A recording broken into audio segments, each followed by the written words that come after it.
This is Alabama football recruiting on BamaInsider.com. My name is Trey Yanity, joined as always by Andrew Bone, expert in the industry. Find him on Twitter at Andrew J. Bone. Of course, guys, go to BamaInsider.com. Check out all of his work as well as the rest of our staff as we continue through this college football playoff, now leading up to the national title. A lot to talk about still in the world of recruiting as we transition into this 2022 year.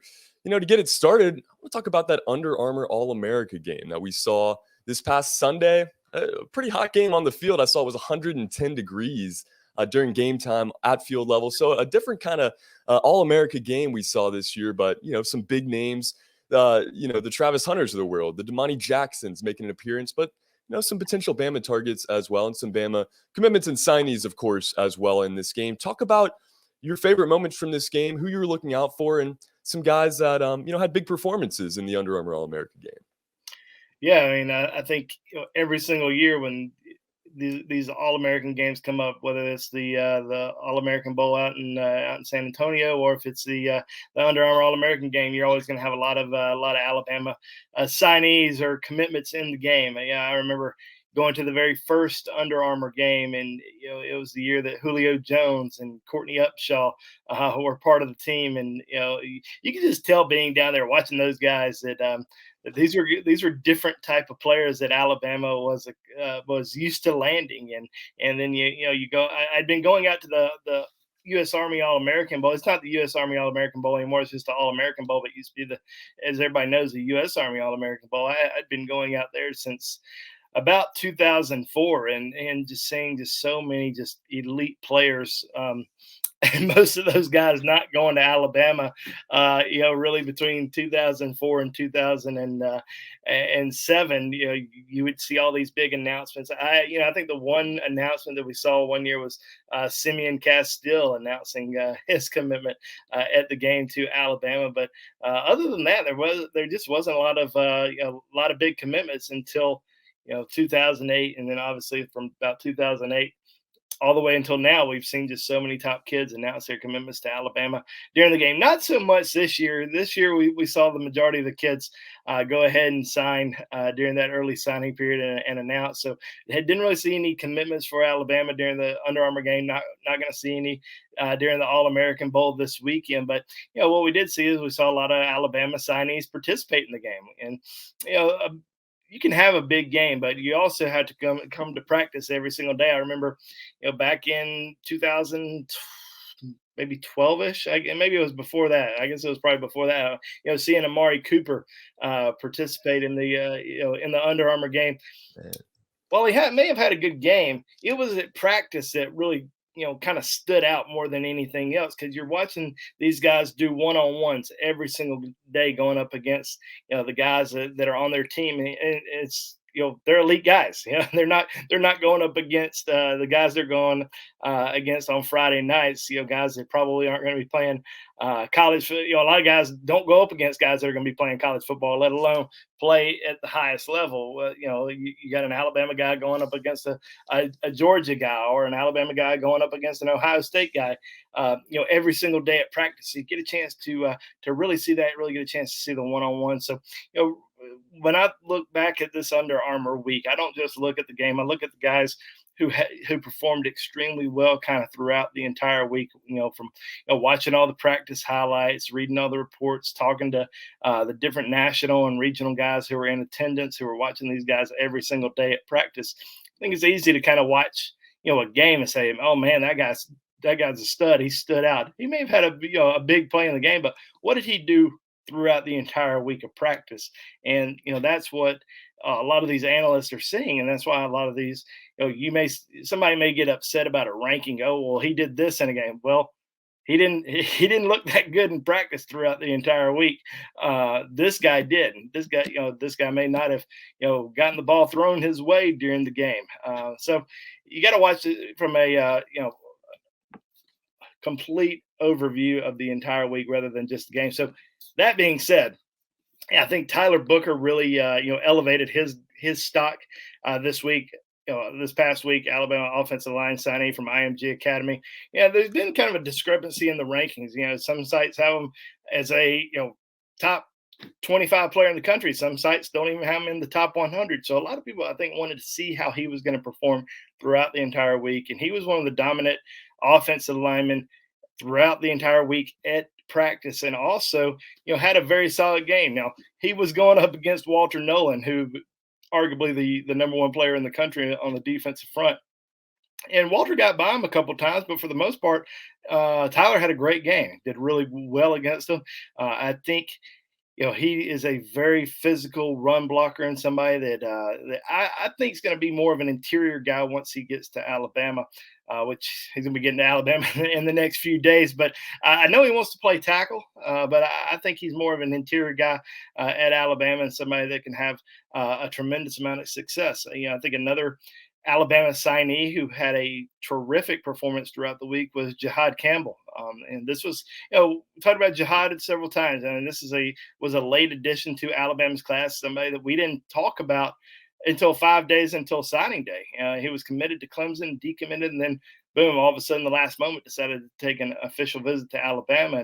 And Alabama was able to strike gold there in getting his commitment. But he also had one of the best defensive performances throughout the entire week of practice. I think he's going to have a chance to really move up high in the rivals rankings and probably, elsewhere, the other sites that put out rankings. But, the two Alabama receivers who were in the game, Shaz Preston and Aaron Anderson, you go back and look at all the reports. I mean, these are the two guys who were just outstanding throughout the entire week, along with Chris Marshall, who signed with Texas A&M. All those guys really elevated their stock. I think even though Shaz Preston and Aaron Anderson are already in the top 100, I think both of them are going to really, move up. Potentially one of them could earn that fifth star in the next couple of weeks. There's been a lot of talk about Shaz Preston just because of how good and how consistent he was throughout the week down in Orlando. So we would not be surprised if we saw Shaz pick up that fifth star. Aaron Anderson already rated pretty high. I think he's number 55 overall, but still could move up a little bit. We could see him potentially, in the top 40, maybe even in that top 35. So we'll just have to kind of see how that all ends up playing out. But all those guys were really outstanding. I mean, you had some other Alabama commitments who were in the game. Jeremiah Alexander, you had Emmanuel Henderson. Those guys backed up their performance, their ranking kind of throughout the week. Emmanuel had a good run in the game. I'm still not 100% sure where he's going to end up landing. I do think he's going to end up being on the offensive side of the ball 100%. But is he a running back? Will they move him around on offense, potentially play him at wide receiver? Coach Saban even made a note of that Emmanuel said that he play wherever Alabama needs him to. So I think that says a lot. Says a lot about him. And, one other guy I wanted to mention is Traquan Fagans. We hadn't talked a lot about Traquan Fagans, even though he committed back in October to Alabama. For some reason or another, everyone always wanted to talk about Earl Little Jr., Damani Jackson, or Denver Harris, guys like that, these big five-star type players. But Traquan Fagans was outstanding throughout the week down in Orlando, and we saw him make back-to-back plays on the defensive side of the ball, pass breakups in the game, and I thought that he had a really good performance, and we could easily see him make a big move in the final rankings as well. So, and another big thing with Traquan is he's enrolling early, so he's going to be able to get down to Tuscaloosa next week. Go ahead and start getting ready for his career with Crimson Tide. So those are some guys that really stood out throughout the week that I can really see, making a jump in the final rankings here in the next few weeks. Yeah, no doubt there's going to be some shakeup in this Rivals recruiting rankings, but great breakdown there. And, so many fun players to watch. I think Tyler Booker might have been my favorite. Really excited to see how it kind of makes an impact on that line to start. But guys, if you get into the show tonight, hit that like button. If you haven't already, subscribe to the channel. Of course, leave your comments. This show is being pre-recorded, so we're not going to be taking any questions at the end of it, but still leave us a comment. Let us know what you're thinking and leave some questions in there as well. We can get to it in our next show, if nothing else. But Bone, Alabama fans always wanted to know what is next. And, with an exceptional early signing period, Alabama found themselves at number 2 on Rivals.com with the class just behind Texas A&M. Now, the late signing period coming up still. Are there any targets still out there? Is Alabama going to focus primarily on the transfer portal? Yeah, I think that's probably the case in terms of, really focusing in on the transfer portal. There's not really that many high school players out there that Alabama is still interested in or even going to bring in for official visits. I think, they could end up bringing somebody in for a visit, but as of right now, just from talking to, our sources, don't believe anything is really going to, transpire with any high school kids. Now, as far as transfer portal, I do think that there's still some guys that may not have entered the portal yet, but I think Alabama would have interest in if they do. I think you got to look at even though Alabama signed a really big wide receiver class, could easily end up picking up a wide receiver from the transfer portal. Offensive line, I think after only signing 3 offensive linemen, they could go after an offensive lineman. But like I've said this many times before, you don't just go after a guy who's going to transfer in for depth purposes. You're going after a guy who's going to transfer in that can contribute right away. You look at guys that have come in the past, whether that's Jake Coker, Landon Dickerson, Henry To'oto'o, and of course, Jamison Williams. And now you get 2 other guys who are already in Tuscaloosa from the transfer portal, and Jahmyr Gibbs and Eli Ricks. These are guys that Alabama's going to be counting on heavily this upcoming year. So when you're looking in the transfer portal, you're looking for somebody that can contribute right away, can make an impact on your team. So if they don't feel like somebody can make an impact, they're not going to go after them. It's like every single day on our message board, there's a new kid that's entered the transfer portal. Maybe they were a 4-star, maybe they were a 5 coming out of high school. Does Alabama have interest? It's not necessarily that. It's not necessarily how that works. It really just kind of works on, does this guy meet our team needs? Why is he leaving that program? Was he making an impact, at the program he was at before?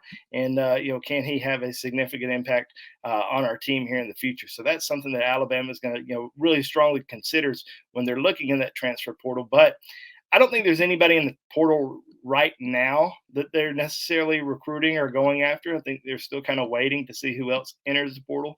But as far as which positions I would, really watch out for, I would watch offensive line, wide receiver, maybe defensive line. We'll see. Alabama's going to have a lot of defensive linemen coming back, so it's got to really be a major impact type player. I don't know if they're going to take somebody from the portal on the defensive front this year, but offensive line, wide receiver, that's probably the 2 areas that I could see them landing somebody. And then, maybe tight end. We know that Jaleel Skinner ended up flipping from Alabama to Miami during that early signing period. So they could end up looking at tight end. There's 2 guys that are coming in next week, Elijah Brown and Amari Neblak.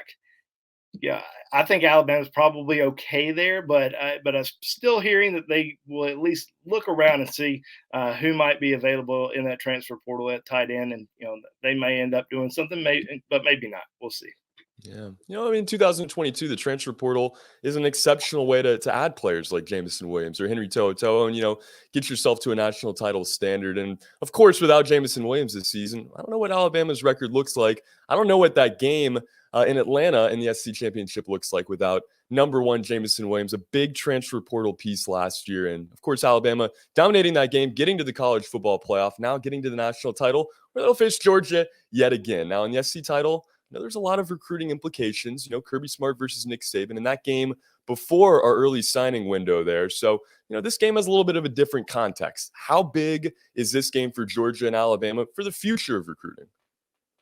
Well, I think it's big. I mean, anytime you get 2, absolute heavyweights in a dogfight, this is going to be something that everybody's going to be watching. Everybody, every recruit in the country is going to be watching this game, and every recruit in the country has been watching Alabama playing these games for a long time. And Georgia hasn't been able to get over that hump, over that Alabama hump, and that's something that I guess they probably keep telling recruits, hey, we're almost there. We're almost there. We're going to get there. But they hadn't gotten there yet because Alabama has still been there, still recruited well, still has great coaching. And, we saw in the SEC championship, I think, there was probably a lot of people, a lot of recruits who doubted Alabama going into that game. Nobody probably expected Alabama to win outside of probably everybody who was committed to Alabama at the time. Every prediction was on Georgia. every reporter was predicting Georgia, but then, we saw Alabama come out and just completely dominate that game. So can they do it again? That's a little tougher the second time than it is the first. But yeah, I mean, if Alabama wins this game, I mean, that's it certainly helps on the recruiting front because it, certainly signifies Alabama's still here. Alabama's not going away. They're not going away regardless. But with Georgia, they've had a lot of number one recruiting classes. This is kind of the year that everyone expects Kirby to finally win him a national championship for the Bulldogs. It's been 40 years. Can they finally do it this year? I don't know how much it's going to change in recruiting because they still seem to do pretty well on the recruiting front. But Alabama and Georgia, they're still going to be two of the top teams in the country when it comes to recruiting. We saw a lot of great battles between the two schools in this year's class. We're going to see some great ones in 2023. There's a lot of top recruits in the state of Alabama and the state of Georgia that they're already going head to head for. So it's going to be fun. I don't expect really this game to change things, but it certainly might help. Let's say it might help Georgia just a little bit, or it might help Alabama just a little bit, knowing that Alabama is still the king of college football if they win this game this weekend. Or Yeah, this, oh, it's something like that. This is the weird part of the year where they're playing Friday games, they're playing Monday games. It's coming up here soon. And of course, guys, we're gonna have all the coverage on it. So check out the rest of our YouTube page and hit that like button on this video to keep getting the viewers on this one tonight as we continue to talk about recruiting. And as we continue to talk about this game, like you said, all eyeballs will be on Georgia, Alabama. But after that, I have a feeling Alabama is going to get back to work pretty soon with limited eyeballs and a lot of early enrollees as well. 15, along with 2 transfer players, going to be getting to town early. Who do you see out of this group that could make an immediate impact starting this fall? Yeah, I mean, it's another big group of kids coming in early. You have 13 high school kids, plus you have the 2 transfers. And like I said earlier, I mean, anytime you get a transfer in, you're expecting that guy to come in and contribute right away. So you got to think, Eli Ricks and Jahmyr Gibbs are going to have some sort of impact on Alabama's team next year. I think Ricks will certainly be looking to make a big contribution as a starter right away. And Alabama's going to have a really good backfield next year with some guys coming back from injury. And Jahmyr Gibbs is a special talent, and I don't think there's going to be any way that Alabama's going to be able to keep him off the field. So it's going to be those 2 guys are certainly going to have some sort of impact on Alabama's team next year. But as far as high school kids, who's going to come in and make an impact from a high school standpoint, it's tough to do. I mean, you look at last year, Alabama signed the highest rated recruiting class in history last year. And we didn't see a ton of freshmen make big contributions. Now we started towards the end of the season, Kool-Aid,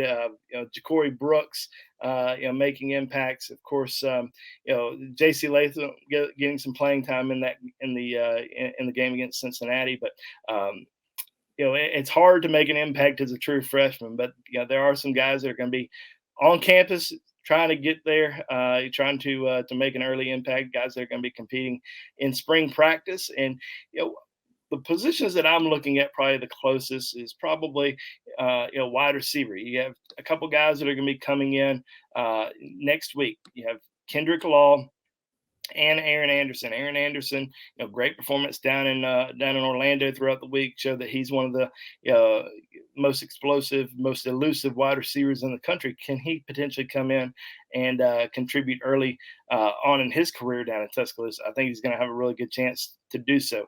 Amari Neblak. This is probably one of the most physically impressive specimens in this class at 6'4", 230 pounds.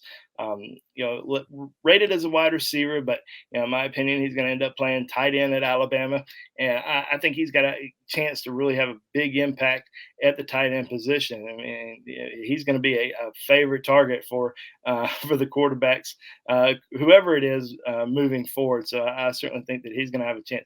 Now, one guy I'm interested in seeing now, he may not contribute right away, but Jaheim Otis, the fact that he's getting on campus early on, I thought that was huge for him, because this is a guy who really needs to get in that Alabama weight room, get with the strength and conditioning coaches. I mean, he's 360 70 pounds plus right now. But, this kid can move. He's fast. He's got great footwork. He's strong. He's powerful. And if he can get his weight down, let's say to, 330, he's going to have a chance to really make a big impact on that defensive front. Maybe not next year, but here in the future, he's going to really have a chance to be a special player, maybe a Christian Barmore type player, if he can get that weight down and control it. And I think he made the best decision going to Alabama because of their strength and conditioning program and the way that they can, develop these guys and get them in the best shape of their life. So I think he's really going to have a really good chance to make a big impact here in the future. So we'll be watching out for Jaheim Otis pretty closely over the course of the next several years, or the next Yeah, few no years. doubt. I mean, how about that? 348 pounds on Rivals.com right here. I don't know how accurate that number is, but I'm sure it's pretty close. Really No, interesting to see. I would say it's close. It's probably that may have been his that may have been his sophomore numbers. Oh man, He's a little bit bigger than that, but that's okay. I mean, yeah, I've seen a lot. I've seen a lot of kids that are just sloppy. That they're big. They don't carry their weight well. This is a guy that carries his weight pretty well. I mean, he's a big, large human being, but he's also a person who can move really well for his size and can get up and go. So I've got a lot of faith that this guy is going to be a pretty special player once he kind of gets that all under control. I do too. Like you said, David Ballou will get him in the weight room there. They will get him right. But Jaheim Otis, Aaron Anderson, Amari Neblak, so many fun early enrollees that we're going to get to watch here in the next couple of weeks. But, as we kind of look even further ahead and talk about the class of 2023, Alabama still doesn't have a commitment. What are your thoughts on this overall class? Kind of Alabama's spot in it right now, and, some targets that you're looking at. It's kind of funny because it always seems like Alabama starts out slow on the next year's recruiting class. It's just, and Alabama fans get a little agitated by it just because you look at Ohio State or Georgia or some of these other schools, and they may have 6, 7 commitments already, whereas Alabama's sitting at 0. That was kind of the case the last 2 years. 2 years ago, Alabama had I think 2 commitments all the way up until April, and everybody was getting all upset. Ends up being the highest rated recruiting class of all time. Then this past year, didn't have a lot of early commitments. Alabama was kind of patient until the summer so that they could finally see kids again because we had that COVID year where you didn't really get a chance to see really anybody. So they waited, and finally we started seeing all the commitments happen. Alabama currently was with the number 2 class in the country. Now they don't have any commitments right now in this 2023 class, but I do think that there's probably a few that are getting close to making decisions. One in particular, Jahil Hurley, defensive back out of Florence High School in Alabama, is going to be announcing his decision on January the 22nd. He has the top 5, but I think Alabama is in really good position with him. We'll be very surprised if he ends up going somewhere else. I think Alabama really wants him as a part of their class. They've been pushing for him. So, Alabama doesn't typically miss out on those in-state guys, especially ones that they really want, and especially the defensive back position, because obviously they've had a lot of success in the defensive backfield. But there's a lot of really good in-state talent this year. A lot of guys that I feel like Alabama has a great chance to land. Whether it's Jahil Hurley, Tony Mitchell, who's a defensive back over at Thompson High School, along with his teammate Peter Woods. Those are 2 guys that I really feel like will end up in Alabama's class at some point. Kelby Collins out of Gardendale High School, defensive lineman, another big target for the Crimson Tide that grew up an Alabama fan, so would be shocked if he ended up going somewhere else. And then one out-of-state guy, and I have a list of 10 names on BamaInsider.com. It's a free story, so go check it out. But one more name I'll say is Jaden Wayne, 5-star defensive lineman from Washington. Been to Alabama twice and really has Alabama sitting high on his list. This is a year that Alabama is going to really load up on the defensive front. They didn't sign a lot of defensive linemen in this past class. Only signed 3 defensive linemen. And we told everybody, we said, don't worry about that because they have a lot of defensive linemen coming back to the team. And the 2023 class is extremely stacked with high quality defensive linemen and a lot of them have high interest in Alabama. So, a guy like Jaden Wayne, I mentioned Kelby Collins and Peter Woods, a lot of guys that I feel like Alabama has a great chance to land in their 2023 recruiting class. But those are a few names. Got a lot more on BamaInsider.com. So go to Bama Insider, check out the 10 names that I feel best will go to Alabama in the 2023 class.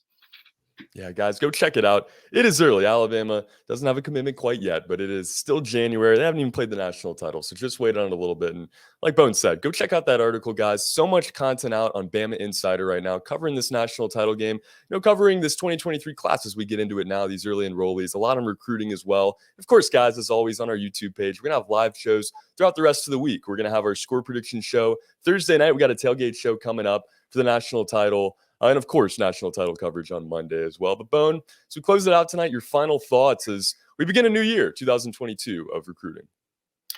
Yeah, I mean, certainly appreciate all the followers that we've had throughout this entire year. We're going to be bringing you a lot more content coming up in 2022. I hope you will stay with us, follow us, tell your friends, tell your family about us, tell any Alabama fans follow our channel. But yeah, we really appreciate it. Hope everyone had a great new year, and certainly looking forward to watching the national championship on Monday night.